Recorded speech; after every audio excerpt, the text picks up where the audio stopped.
Gotcha. What's up guys, today I have a very cool gel blaster to show you.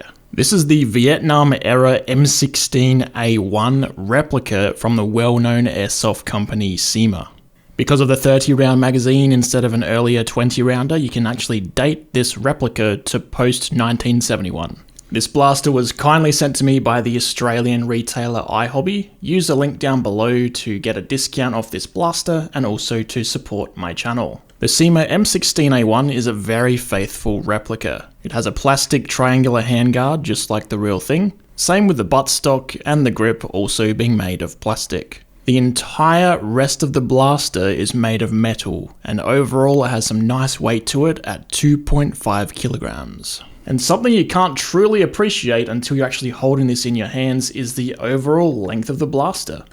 It's just over 1 meter, exactly the same length as the real thing. Starting at the tip of the blaster, in the box, iHobby include one of the nicest gel blaster hop-ups I've seen so far. This is their own design and its slim profile allows it to fit inside the included flash hider. And this will give you an increase in range and accuracy without making the blaster look any less realistic. This metal hop-up features both a top and bottom tongue and screws onto a 14mm counterclockwise thread. So you could use this on pretty much any of your blasters if you like, and I'll put a link to the hop-up on its own down below too. With the hop-up secured in place by grub screws, the flash hider then sleeves over the top and secures on with its own grub screws. Moving along from there, you've got the M16's pencil barrel and front sight post. Underneath the barrel it has a bayonet mount which you can actually use with a plastic replica bayonet. When I took this thing out to a gel blaster field to record some gameplay footage for you, one of the other players actually came up to me and showed me you can put a bayonet on the front of this blaster and it locks in place. I did find that you have to remove the flash hider first and you can put it back on after the bayonet's attached. And that's just a plastic toy bayonet. I'm not exactly sure where you get it. If I can find a link, I'll put one down below. Further back from there, you've got the front sling mount, and then we come to the iconic triangular handguard. The handguard has a little bit of movement to it, but apparently so did the real thing. And viewing it from the top here, you can see through the heat cutouts that it even has a replica gas tube inside. Something no one would even see unless they look in from the top. Moving back from there, you have the metal carry handle with built-in rear sight. This is actually adjustable left and right, and out of the box mine was too far to the right for some reason. Turning the screw on the left-hand side will slowly move it across and allow you to center it. Not that anyone would actually use iron sights in gel ball. I actually ended up holding this thing like a paintball marker, just looking down the left side of the blaster and seeing where the shots are going and adjust from there.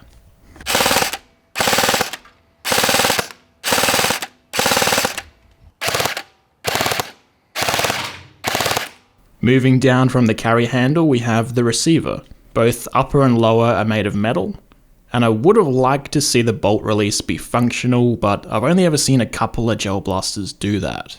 At the bottom you have the mag well, and the included metal Cyma mag doesn't look as cool as the iconic 20 rounder, but it is more practical for gel ball skirmishing and holds around 200 shots. Unlike most of my gel blasters, when I hit the mag release on this thing, it actually spring-loaded shoots out. Better make sure you catch it.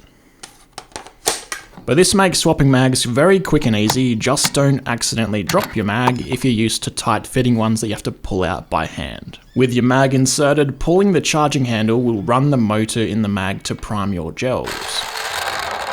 This saves you having to full auto your blaster to get them to start feeding, and it's a little quieter to do during a skirmish. Pulling the charging handle also opens the ejection port on the right hand side of the blaster, which doesn't actually do anything on the airsoft version. It would allow you to adjust your hop up. With your mag inserted, gels primed and ready, the selector switch offers you safe, semi and full auto fire modes. The selector switch feels nice and firm and it clicks into each setting. Moving on to the plastic buttstock, this is very sturdily secured to the blaster. There's no wobble to it at all like with the handguard, and at the back you have your battery compartment. You have all the space you can imagine inside of that buttstock to store whatever battery you like. The provided battery is a 3S nunchuck LiPo, and it's actually way too small for the space provided, and as you're running around, it'll actually rattle inside the buttstock. If you're using a small battery like this one, I'd probably add some adhesive Velcro inside there or stuff a cloth in beside it to stop it moving around. The battery connector is mini Tamiya, so you could just get a huge brick battery and shove that in there and hope that it won't move as much. Finally, at the bottom of the stock, you have a slightly swiveling rear sling point. And that's it for the externals. Inside the blaster, this thing has a metal V2 Cyma gearbox. We actually have a bunch of Cymas at the Battle for Waterloo skirmish field which get lent out to newbies week after week, and none of them have broken in the past year. So that's a testament to Cyma's stock gel blaster gearboxes. If you do want to upgrade this thing to shoot harder and faster rounds per second, I would probably look at upgrading the gearbox and all the internals too. But as for keeping this how it is stock, it's fairly reliable. That pretty much covers the overview of the blaster. Let's get to some testing. First up, let's chrono the blaster and see the velocity that it's shooting. 259, 270, 285, 282, 267, that one didn't read, 287, 298, 284, 252. Through the chronograph, we got a high of 298, a low of 252, and an average of 276. A little inconsistent in velocity, guessing due to that barrel length being so long. But if you want realism, it can't really be any shorter. Now let's see the rate of fire on full auto. Through the chronograph, 1,144 rounds per minute or 19 rounds per second. That's pretty respectable for a stock gel blaster.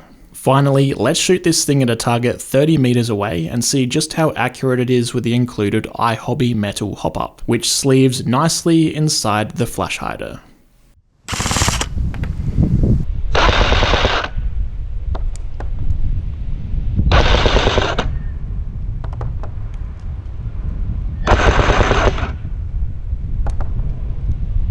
So this blaster is shooting around a 1 meter spread at 30 meters, which is on par with pretty much any other gel blaster at the same distance. In a real skirmish, you would probably full auto, so let's dump the rest of this mag and then head inside for some final thoughts.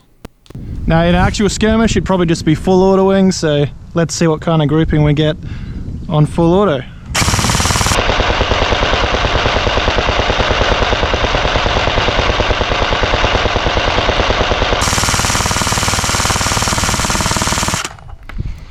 There we go. Okay guys, so probably the biggest takeaway with this blaster is that it's a very faithful replica to the real thing. They could have probably gone with the 20 round magazines, but then you wouldn't fit as many gel balls in it when you want to actually use it. So let me know down below, which side of the fence do you lean on with that? Do you prefer the 30 rounder that fits more gels inside, or would you rather a shorter 20? If your dream gel ball game involves flying in on a Huey with Fortunate Son playing in the background, you're gonna absolutely love this blaster. It has metal externals aside from where the real thing had plastic parts too, just like the handguard and the stock. It also has the nice metal internals that Cyma are known for. In terms of practicality, I found this thing to be a little too long for my taste, and also the lack of any kind of Picatinny rail on top had me aiming down the sides like a paintball marker. I usually like to run a red dot sight on top of my blasters, just makes it easier to center your massive gel ball spread over the enemy players. Out of the box, velocity was a little inconsistent, but accuracy was on par with any other gel blasters, so I'm not sure what's going on with the velocity, but accuracy is just as good as anything else I've ever used. Plus, that rate of fire at 19 gels per second is actually quite nice for a stock gel blaster. I've definitely used some in the past that shoot slower than that. Although this thing doesn't really suit my kind of play style, that's not to say I didn't get a bunch of kills with this thing. So now let's end off the video with some gameplay footage recorded at the Battle for Waterloo skirmish field here in South Australia. For the first round of the day, I decided to head up to the area called Cheeseburger Hill because it's themed around the Vietnam War. Hope you enjoy.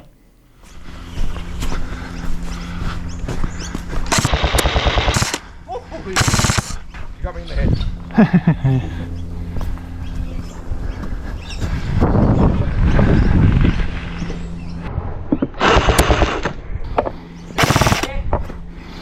Gotcha.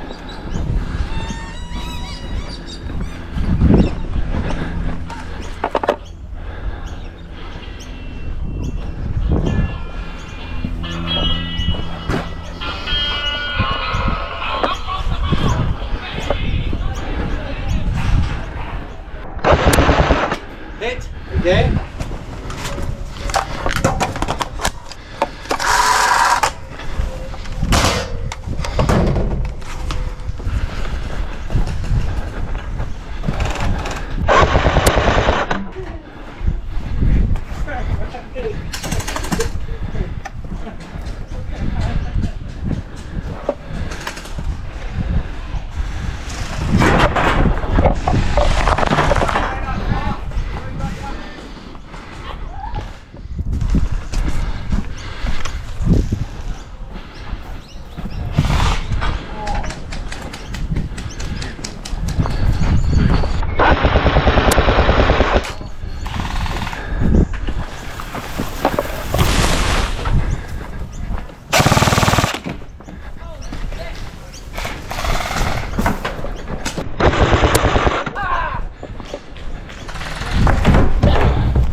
Oh, yep.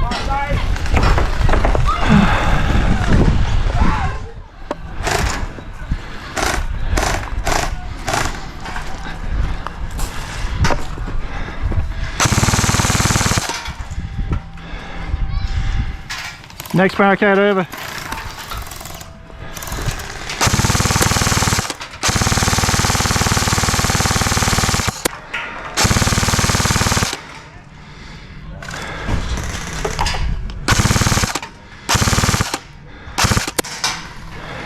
Got him.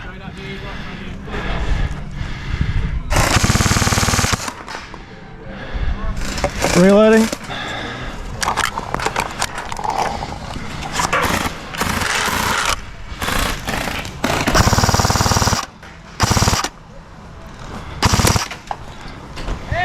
Oh, I got him. It's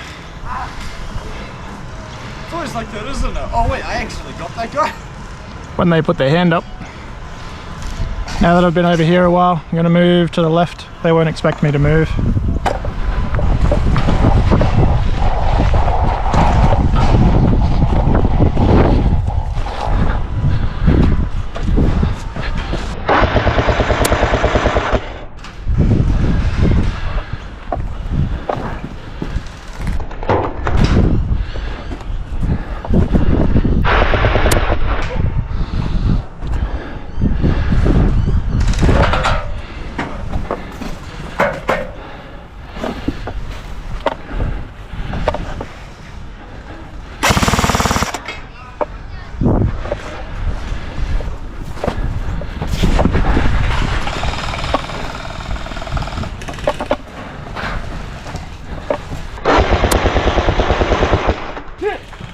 You went blue, did you? Yeah, no, it was coming fast. I started to think it hit me, then I'd slow. Ah, okay.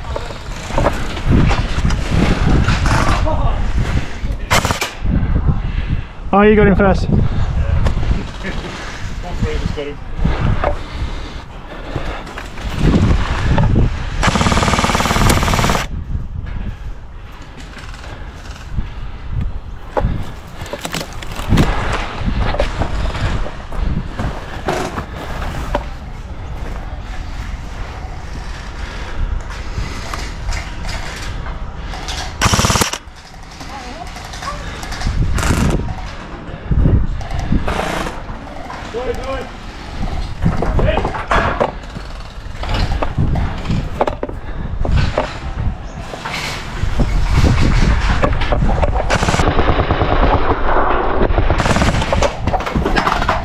That's it for this one, guys. Hope you've enjoyed the video.